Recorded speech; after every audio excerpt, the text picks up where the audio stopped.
మీ business ఏదైనా మీ ఊర్లో promotion చేయాలంటే అది సుమన్ టీవీతోనే సాధ్యం. ఇప్పుడే సంప్రదించండి. భవన నిర్మాణ వాణిజ్య పరిశ్రమల కార్మిక సంఘం జాతీయ అధ్యక్షులు దేవేంద్ర గారు రాష్ట్ర వ్యాప్తంగా పర్యటనలో భాగంగా కడప జిల్లాకు రావడం జరిగింది. మరి ఈ కార్యక్రమం ముఖ్య ఉద్దేశం అనేక మంది కార్మికులు ఈరోజు విద్య లేక, వైద్యం లేక, చేసుకునే దానికి పని లేక అనేక రకాలుగా ఇబ్బందులు గురవుతూ మరి వాళ్ళకి ఆర్థికంగా కానీ సామాజికంగా కానీ అన్ని రంగాలలో ఈ యొక్క సంఘం తోడుగా ఉండాలని, అట్లాగే ఈ సంఘం ద్వారా మరి ప్రతి కార్మికుడికి అట్లా కేంద్ర ప్రభుత్వం ద్వారా అట్లాగే రాష్ట్ర ప్రభుత్వం ద్వారా రావాల్సినటువంటి సంక్షేమ పథకాలు అందక చాలామంది ఇబ్బందులు గురవుతున్నారు.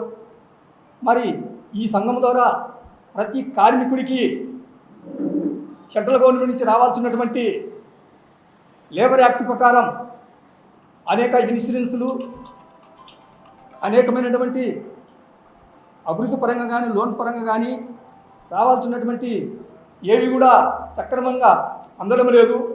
కోట్లాది రూపాయలు మరి లేబర్ ఆఫీసులో మిగులుగా ఉంది. మరి ఆ డబ్బును మరి ఆ శాఖ వారు, ఈ ప్రభుత్వంలో ఉన్నటువంటి రాజకీయ నాయకులు ఆ డబ్బులు, ప్రజలకు రావాల్సిన డబ్బులు పక్కదారి పట్టించి వేరే దానికి వాడుకుంటూ నిర్వీర్యం చేస్తున్నారు ఈరోజు. మరి అట్లాగే కార్మికులకు రావాల్సినటువంటి ఆ డబ్బును ఖచ్చితంగా కార్మికులకే చెందాలి, కార్మిక బిడ్డలకు చెందాలి, కార్మికుల తల్లిదండ్రులకు చెందాలి, మరి కార్మికులకు చెందాలనే ఉద్దేశంతోనే ఈరోజు రాష్ట్ర వ్యాప్తంగా పర్యటన భాగంలో ఈ కార్యక్రమానికి రావడం జరిగింది. ఈ జాతీయ భవన నిర్మాణ వాణిజ్య పరిశ్రమ కార్మిక సంఘం పెట్టడానికి ముఖ్యమైన విషయం ఏమంటే, ఈ రోజులలో ప్రతి ఒక్క ఎమ్మెల్యే కానీ, ఎంపీ కానీ, మరి ఇంకొకరు కానీ వాళ్ళు ఏం చెప్తారంటే, దళితుల కోసం మేము పనిచేస్తున్నాం, దళితులు దళితులు దళితులు అని చెప్పేసి పేదరికాన్ని దళితులుగా మార్చిన విషయం మన అన్న కూడా ఇంతకుముందు చెప్పడం జరిగింది కొందరు విషయాలలో. అంతేకాకుండా ఇది భవన నిర్మాణం, భవనానికి కింద భూమి నుంచి తోడు నుంచి స్టార్ట్ చేస్తే బంగ్లా కట్టేంత వరకు ఎవడు మాత్రం కార్మికుడు ఉన్నాడో ఆ వ్యక్తి, అదేవిధంగా పరిశ్రమ గుండు సూది స్టార్ట్ అయిన నుంచి స్టార్ట్ చేస్తే రాకెట్ తయారు వరకు కార్మికులు దీంట్లో ఉండవలసిందే. అదేవిధంగా ₹1 పువ్వులమ్మి నుంచి స్టార్ట్ చేసి ₹1 వరకు బిజినెస్ చేసినటువంటి కార్మికులు ఈ యొక్క సంఘంలో ఉండవలసిందే.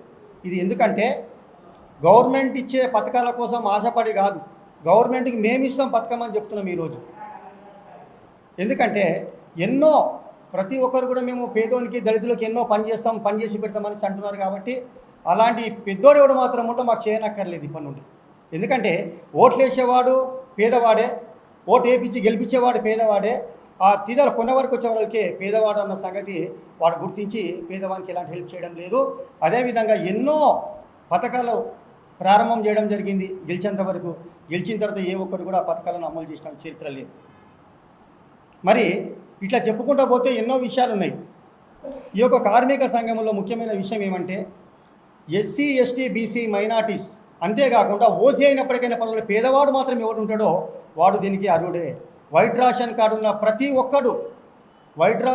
ఉన్న ప్రతి ఒక్కరు కూడా దీంట్లో సభ్యత్వం తీసుకొని పని తీసుకోవచ్చు. అట్లా ఇంకా ఏ సమస్యలు ఉన్నప్పటికైనా కానీ సంఘం కార్యాలయానికి వచ్చి చెప్పినట్టయితే ఖచ్చితంగా వాళ్ళకి మనం మెయిల్ చేస్తామని తెలియజేస్తున్నా సార్. మరి ఎమ్మెల్యే కానీ, ఎంపీలు కానీ, ఇంకోరు కానీ ప్రతి ఒక్కరు కూడా అంత మిత్ర బృందంతో ఉన్నస్తుంటారు మన సంఘానికి. వాళ్ళు కూడా ఎన్నోసార్లు మన పనులు చేయించుకున్న రోజులు ఉన్నాయి. కాబట్టి మీరైతే ప్రారంభం చేయండి సార్, మేమున్న విషయం చెప్పడం జరిగింది. కాబట్టి ఇక్కడ మన రెడ్డయ్య గారు ఇక్కడ జిల్లా ఇన్ఛార్జ్, స్టేట్ ఇన్ఛార్జ్గా ఇవ్వడం జరిగింది. అదేవిధంగా సెక్రటరీ జనరల్గా మన బాబు సార్ని చెప్పడం జరిగింది. మరి విద్యార్థి సంఘంగా రాజు పెట్టడం జరిగింది. అదేవిధంగా ఈ జిల్లా అధ్యక్షుడిగా మన మిత్రుడు వాళ్ళ బామర్ది చాలా మంచి వ్యక్తి, మరి రమణ చేయడం జరిగింది.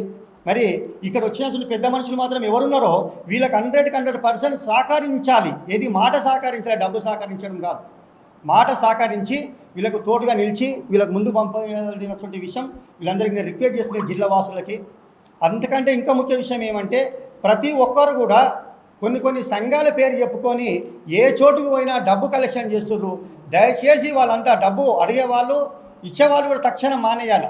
అడగటానికి వాళ్ళు అడగకుండా అడిగితే ఇవ్వకుండా తక్షణం మానేసి ఒక కష్టపడి పనిచేయడం కోసం వాళ్ళు కష్టపడతామంటే మేము పనిస్తాం. వాళ్ళు ఏదైనా బిజినెస్ చేసుకుంటా అంటే గవర్నమెంట్కి డబ్బు అడిగిస్తాం. కలిసి పని చేసుకునే విధంగా ముందుకు పోతాందుకు నేను తెలియజేస్తున్నాను. మరి ఈ కార్యక్రమానికి పెద్దలందరికీ ఇచ్చేసినందుకు ఒకసారి మళ్ళీ నేను ధన్యవాదాలు తెలియజేస్తున్నాను.